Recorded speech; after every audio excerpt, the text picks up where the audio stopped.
Hello everyone, I welcome you all in this video where we are going to learn about value added method. National income measurement जब हम करते हैं तो तीन methods use करते हैं। उसमें सबसे पहला मेथड है वैल्यू एडेड मेथड और आउटपुट मेथड। अभी इस मेथड को पढ़ना जरूरी क्या है, इंपॉर्टेंट क्या है, आपको पहले बता देता हूँ। हर साल बोर्ड एग्जाम में वैल्यू एडेड मेथड पर आइदर 4 मार्क्स और 6 मार्क के क्वेश्चंस पूछे जाते हैं। एक प्रॉब्लम दिया जा सकता है न्यूमेरिकल प्रॉब्लम, और दो तीन ऐसे एंट्रीज दी जाती है जिसमें आपको लिखना है इसको ऐड करना है कि नहीं करना है विद रीजन। इसलिए ये वैल्यू एडेड मेथड पढ़ना बहुत जरूरी है। तो चलिए स्टार्ट करते हैं कैसे वैल्यू एडेड मेथड से नेशनल इनकम को मेजर करते हैं। ओके, एक पीछे हमने एक वीडियो बनाया था जिसमें मैंने आपको बताया था कि प्रोडक्शन बाउंड्री क्या होती है और वैल्यू एडेड क्या होता है। ओके, उसमें डबल काउंटिंग का प्रॉब्लम कैसे होता है, उसको सॉल्व कैसे किया जाता है। इसमें मैंने आपको एक एग्जांपल दिया था, व्हीट से ब्रेड बनने तक जो प्रोसेस है उसमें जो हर एक स्टेज में वैल्यू ऐड होता जाता है उसको हम क्या बोलते हैं, value addition. Okay, so what is value addition? It is a value added by each production unit in the process of production. जैसे कि अगर मुझे ब्रेड बनाना है तो मुझे व्हीट लेना पड़ेगा। ओके, तो व्हीट का जो खर्चा है मैं क्या बोलूंगा इसको, ये क्या है मेरा इंटरमीडिएट कंजम्पशन और इंटरमीडिएट कॉस्ट है।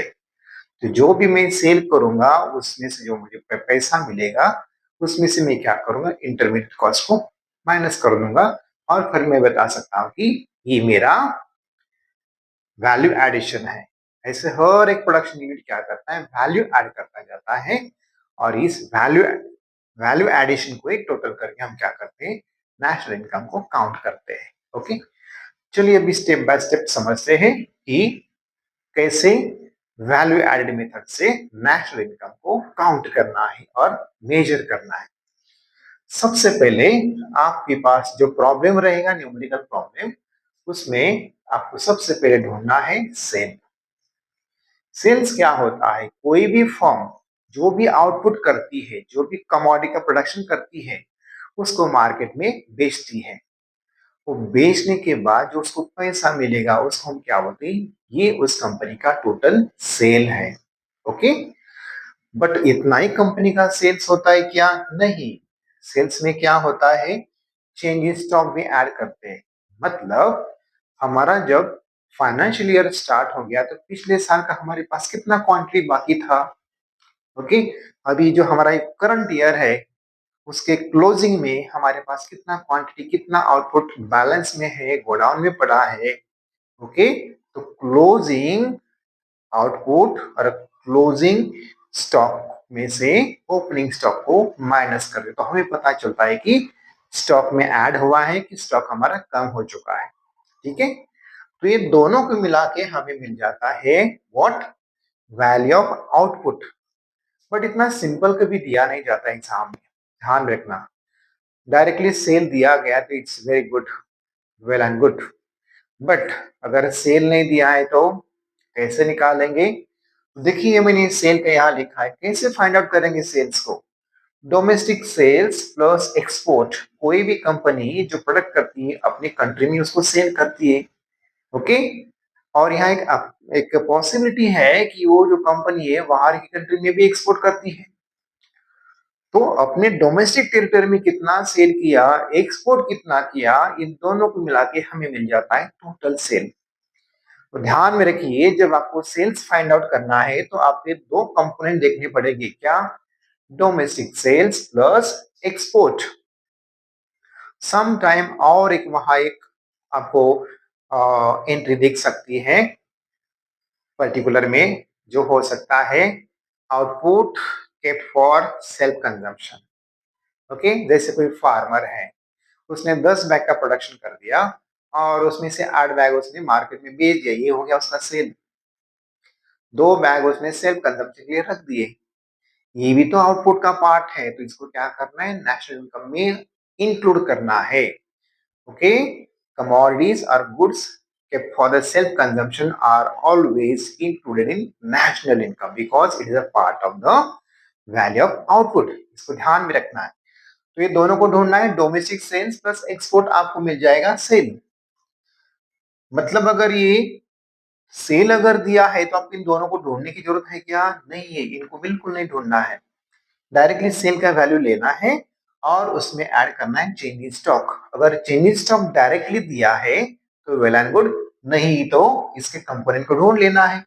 क्लोजिंग स्टॉक है, उसमें से ओपनिंग स्टॉक माइनस करो, आपको मिल जाएगा चेंज इन स्टॉक। तो यहां तक हमारा एक कंपोनेंट पूरा हो गया, जिसको हम बोलते हैं वैल्यू ऑफ आउटपुट। तो वैल्यू ऑफ आउटपुट का फॉर्मूला क्या मिल गया हमें, sale plus change in stock and in some cases consumption, self consumption. ठीक है, तो यहां मिल गया हमें वैल्यू ऑफ आउटपुट। मतलब ये खाली हमें क्या मिला है कि मार्केट में हमने कितना सेल किया, कितना हमें रिसिप्ट मिला है, इसको हम बोलेंगे वैल्यू ऑफ आउटपुट। बट ये नेशनल इनकम है क्या, नहीं है। तो क्या हो जाएगा, ये जो वैल्यू ऑफ आउटपुट है उसमें से हमें जो इंटरमीडिएट कंजम्पशन है उसको माइनस करना पड़ेगा। जैसी मेरी बेकरी है, मैंने कुछ ब्रेड सेल कर दिए 1,000 रुपए की, तो 1,000 मेरा पूरा प्रॉफिट है क्या, ये मेरा पूरा इनकम है क्या, नहीं है। 1,000 रुपए का ब्रेड बनाने के लिए मैंने 500 रुपए का आटा लिया था।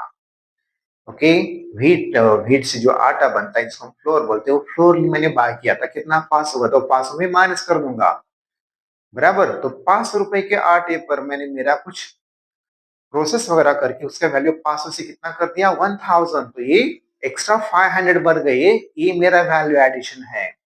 तो हमें क्या करना है, वैल्यू एडिशन निकालना है, वैल्यू आउटपुट हमें नहीं चाहिए। क्या चाहिए, वैल्यू एडेड चाहिए। ओके, तो वैल्यू एडेड करने के लिए क्या चाहिए हमारे पास, वैल्यू ऑफ आउटपुट जो हमें मिल गया है उसमें से माइनस करेंगे इंटरमीडिएट कॉस्ट और इंटरमीडिएट कंजम्पशन। अभी देखो, अगर इंटरमीडिएट कंजम्पशन डायरेक्टली दिया है तो ठीक है, अगर नहीं दिया है तो हमें क्या करना है, पर्टिकुलर्स में इन दोनों को ढूंढ लेना है। क्या करना है, डोमेस्टिक परचेसेस प्लस इंपोर्ट। मतलब हम जो कंपनी चला रहे, जो प्रोडक्शन कर रहे, उसके लिए हमने हमारी कंट्री से क्या क्या परचेस किया था, कुछ रॉ मटेरियल हो सकता है, फ्यूल हो सकता है, बहुत सारी चीजें, उसको बोलेंगे डोमेस्टिक बाइंग और डोमेस्टिक परचेसेस। और उसके बाद इंपोर्ट को ऐड करेंगे, तब हमें मिलेगा इंटरमीडिएट कॉस्ट। ध्यान में रखना है, if intermediate cost is given, then there is no need to add this import separately। Import को सेपरेटली ऐड करने की जरूरत नहीं है जब आपको इंटरमीडिएट कॉस्ट दिया है। ठीक है, तो इसके दो कंपोनेंट मिल गए। तो इंटरमीडिएट कॉस्ट को माइनस करने के बाद हमें मिल जाएगा बच्चों gross value added at the market price. ध्यान में रखना, gross value added at the market price is also known as gross domestic product at the market price। Okay, इन दोनों में थोड़ा सा एक डिफरेंस है बच्चों। जब भी हम वैल्यू एडेड की बात करते हैं तो ये हमेशा एक सिंगल फॉर्म से रिलेटेड होता है। ध्यान में रखना, value added is related to single form and this gross domestic product is simply the summation of gross value added at the market price. जितने भी फॉर्म्स है, जितने भी प्रोडक्शन यूनिट है, सभी ने कितना ग्रॉस वैल्यू एडेड किया है उनकी तरफ से, इसका टोटल करेंगे, समेशन करेंगे, तो हमें मिल जाता है gross domestic product eight a market price. Okay, अभी आगे का प्रोसेस आपको पता है, जो अपने बेसिक्स में पढ़ा है। ठीक है, मतलब ग्रॉस का नेट कैसे करना है, मार्केट प्राइस का फैक्टर कॉस्ट कैसे करना है, और लास्ट में डोमेस्टिक का नेशनल कैसे करना है। ओके, यहां तक अगर आप आ गए तो समझ लीजिए आपका आधा प्रॉब्लम सॉल्व हो गया। उसके बाद एज यूजुअल 3 स्टेप्स हमें फॉलो करने।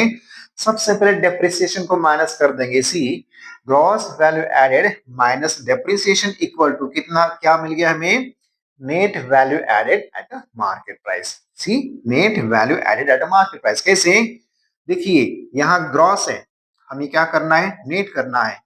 ग्रॉस को नेट करना है तो क्या करना पड़ेगा, डेप्रिसिएशन को माइनस करना पड़ेगा। तो हमें यहाँ मिल गया net value added at the market price which is also known as net domestic product at the market price. Okay, market price पर हम अभी है, इसका मतलब हमें अभी एनआईटी को माइनस करना है, तभी हम अगले स्टेज में जा सकते हैं, राइट ना।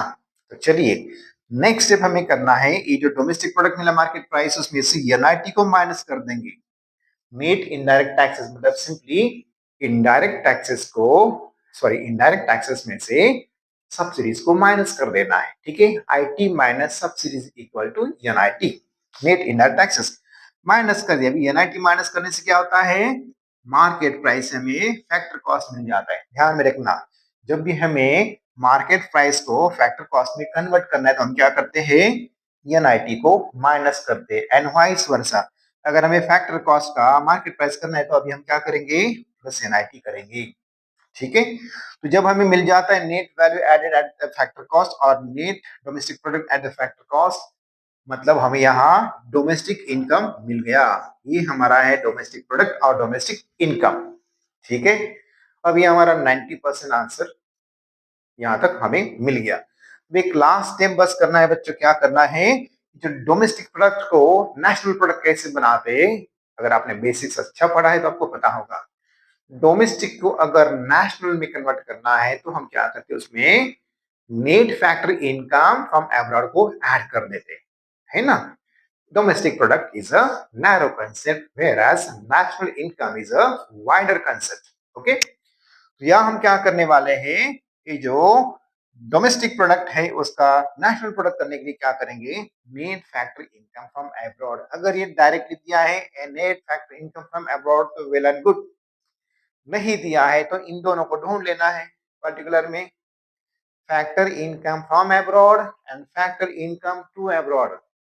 Okay, factor income from abroad and factor income to abroad, इन दोनों का जो डिफरेंस है जो हमें क्या करना है, एनएफआई में लेना है। और जैसे हम डोमेस्टिक इनकम में net factor income from abroad जिसको बोलते हैं एनएफआई को प्लस कर देंगे तो हमें मिल जाता है net national product at a factor cost और नेशनल इनकम। ठीक है, तो ये जो हमारे मेन कंपोनेंट है और उनके सब कंपोनेंट, इनको याद रखना है। ओके, अगर आप सब कंपोनेंट को प्रॉपर्ली याद रखेंगे तो आपको मेन कंपोनेंट फाइंड आउट करने में बिल्कुल प्रॉब्लम नहीं आएगा। ओके, और बहुत बार आपको दिया जाता है नेशनल इनकम और आपको पूछा जाता है find out value of output. बहुत सिंपल है, यहाँ जो भी साइन है, यहाँ अगर प्लस है, हम देखो नेशनल इनकम से वैल्यू ऑफ आउटपुट की ओर जा रहे हैं तो ये जो साइन है, इन साइन को बस रिवर्स कर देना है। ओके, सेम प्रोसेस फॉलो करेंगे, जैसे कि नेशनल इनकम को डोमेस्टिक इनकम बनाएंगे तो क्या करेंगे, प्लस का माइनस हो जाएगा, माइनस एनएफआई हो जाएगा। ठीक है, यहाँ फैक्टर कॉस्ट का मार्केट प्राइस करना है तो क्या करेंगे, ये प्लस का माइनस का प्लस हो जाएगा।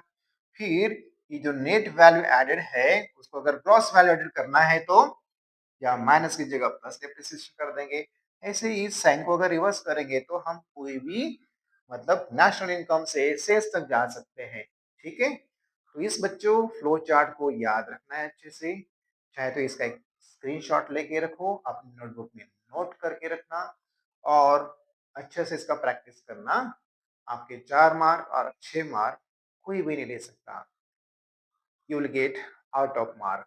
ये आपको वीडियो कैसे लगा आप कमेंट में लिख सकते हैं, कुछ सजेशन है, आपकी कुछ डिमांड भी है, अगर आपको कुछ अलग टॉपिक पर कुछ वीडियो चाहिए तो आप जरूर सजेशन बॉक्स में आप लिख सकते हैं, कमेंट में लिख सकते हैं।